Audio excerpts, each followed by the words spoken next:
crying. I had about a month and a half to prepare a speech. Aunt Chris asked me if I'd MC, and I said I would, so I've had plenty of time to prepare this. And wasn't planning on crying, but you guys. So hopefully I can make it through. But anyway, I'd like to thank everybody for coming out to celebrate the 60th wedding anniversary of my grandparents, Dave and Evelyn Reynolds. For those of you who do not know me or haven't seen me since I was much younger, there's something that you should probably know about me up front, and that's the fact that it was probably a mistake for Aunt Chris to ask me to give a speech. Because we're going to be here for a while. So in fact, if you want to roll out your sleeping bags and get comfortable, that might be a good idea. In fact, if somebody doesn't take this mic from me at some point, we're going to be here all week. I really like to hear a good story. And I like to tell a good story too. A trait that I would like to attribute to my grandfather. Some of my fondest memories of going to visit Grandma and Grandpa's house were eating a caramel popcorn ball that Grandma made for me and sitting around and listening to the wild stories that Grandpa would tell of the things that he did growing up. Stories like when he played Truth or Consequences with his colored friend Jimmy and got pummeled on the front porch of his mother's house. If you're not laughing, it's because you've never heard my grandfather tell you this story, or you're just too nervous to laugh right now. That's okay. I'll let the master storyteller tell you that story at a later date. Now is probably not the time or the place, but I digress. Grandpa has the best stories. Sometimes I think that I could tell him about a bird pooping on my head, and he could turn around and tell me that when he was my age, he was pooped on by a pterodactyl. And it's not that he's trying to one-up you either. His stories are just simply put better. He would tell me of the tales of when he and his buddies would catch rides around town during the winter months, as was already told, by grabbing onto the bumper of a stranger's car and sliding along the icy roads. One day he told me that he and his buddy Jimmy were catching a ride in this fashion, and his mother and Jimmy's mother just so happened to be driving by and see them. Befuddled, Jimmy's mother yelled out, "Jimmy, is that you?" To which Jimmy replied, "Oh, no, Ma, it's not me." He used to tell me of the long walk that he had to get to school, in the sleet and snow and freezing rain, uphill both ways, mind you. He spoke of the good old days when he could buy a comic book for a penny and still get change. One of my favorites was the story of how he and his friends would sneak into the downtown movie theater by climbing a ladder on the side of the building and pulling themselves up over an overhang, where they would found a door that led into the theater, where they would catch a free show and then filter out the door with all of the paying customers when the show was through. I will never forget the time that he told me they climbed up there only to find that the door was locked. And they had to climb back over the overhang and blindly find the ladder with their feet. It's a miracle that my grandfather even survived his childhood. But not only is my grandfather a good storyteller, but he also taught us many valuable life lessons, like opportunity corners. Oh boy. Now, I see the cousins are nodding. They know what I'm talking about. Some of you might not, though. And just to fill you in, when I was very young, my grandfather taught me that if I was riding backseat with a girl that I was interested in, and the driver went around a sharp enough turn at a quick enough rate of speed, I could use the centrifugal force to take the opportunity to move in for the kill. It's science. It's David. It's been said that the reason my grandparents never had any sons was because God knew how my grandfather was growing up and chose to spare my grandmother, the town of Owego, and the rest of the world, for that matter, from all the trouble. I love that theory, but there's just one problem with it. I have not one, but two boys. Of course, it's always possible that this mischievous ailment skips a generation, but based on how my 2-year-old's turning out, I don't think he missed the gene. Yeah, I'm pretty sure he's got it. But speaking of miracles, growing up in South Central Pennsylvania, it's nothing short of a miracle that I turned out to be a Yankees fan, being that close to Baltimore. But despite the odds, I did become a Yankees fan. My grandparents spent many hours on their knees praying for me, and God answered my prayers when it came to me. My dad tells me that my grandfather paid me a large sum of money, or maybe it was candy, to be a Yankees fan years ago, but that was far too long ago for me to recall. It was probably a combination of that and dodging all of the bird crap that flies in the sky back home in Birdland. But in any case, God answered their prayers, but I am sorry to say, I do have 2 prodigal siblings who are Baltimore fans. But we keep on praying for them, don't we, Grandma? That's right, God's not done with them yet. In fact, He's still at work in my parents, too, who happen to be Orioles fans. My mother, for one, should know better. She grew up here in the Empire State, but somehow was converted. Some people think it's because her shoes are too tight. Pastor Ken might say that it's a heart issue. Personally, though, I think it's mostly out of sympathy for my brother, who has cheered for a team who hasn't won a World Series since he's been born. Let me put this in a little perspective for you, folks. The last time the Orioles won a World Series was 1983. And in 1983, Grandma and Grandpa were celebrating their 27th wedding anniversary. Does that number 27 ring a bell? Well, it should, because that's the amount of times the Yankees have won the World Series. That's right, take that, Baltimore! But regardless of the reason for my mother's rebellion, it's okay, because as Grandpa and Grandma always say, they can still take her over their knee. But living in York, PA, I don't get to see my grandparents as much as I'd like to. We always take at least 3 or 4 trips up a year and see them, and I always loved coming in the front door and getting a belly bop from Grandpa and a warm hug from Grandma.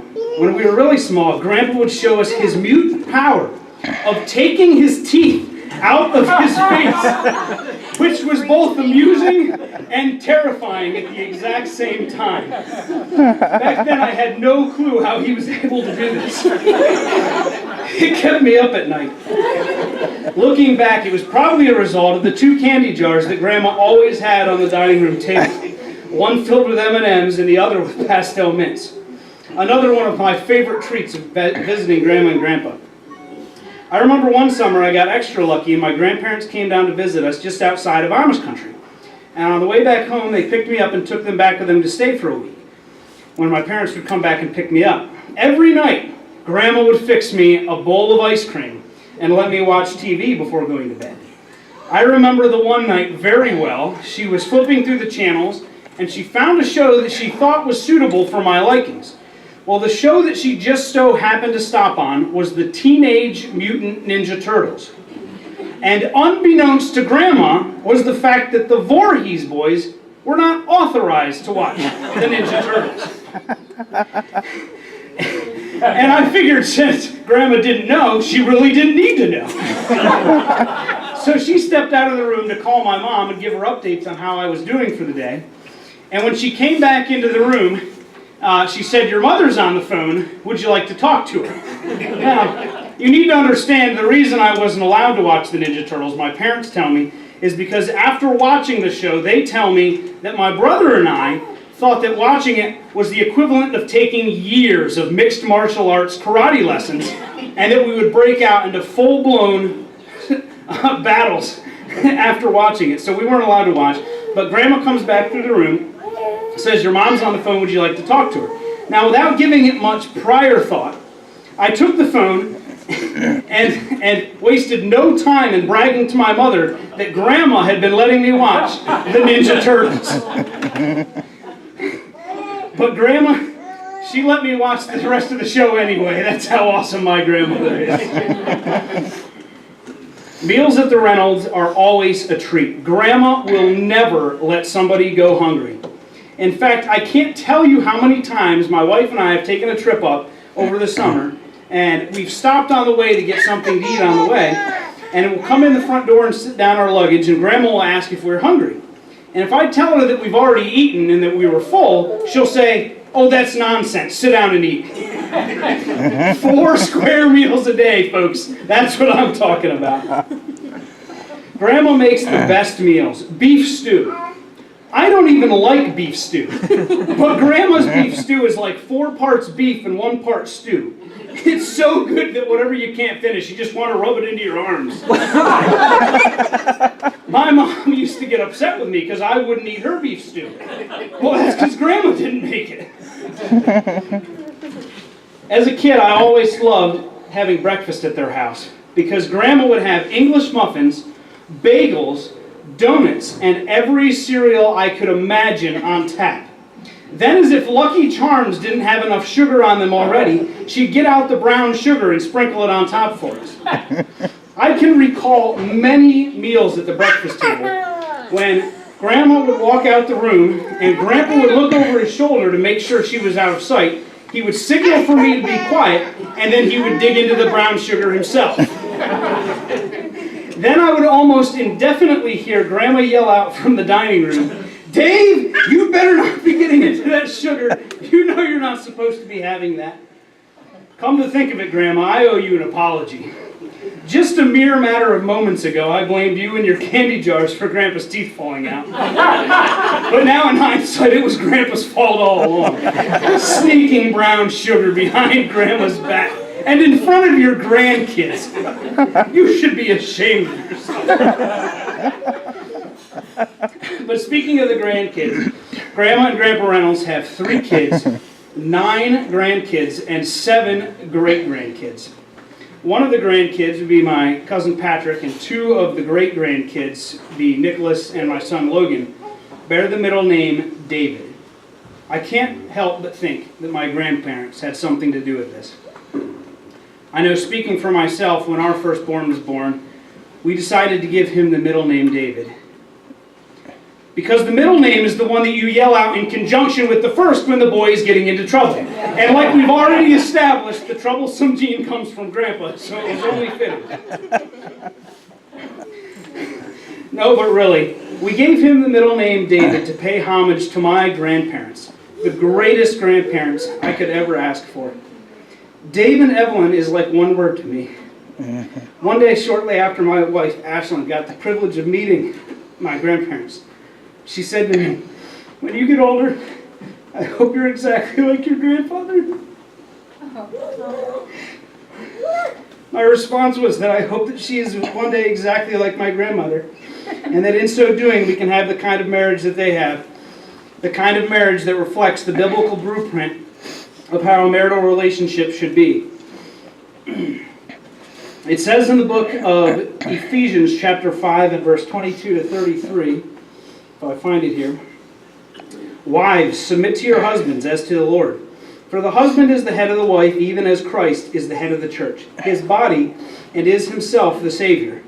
Now as the church submits to Christ, so also wives should submit in everything to their husbands.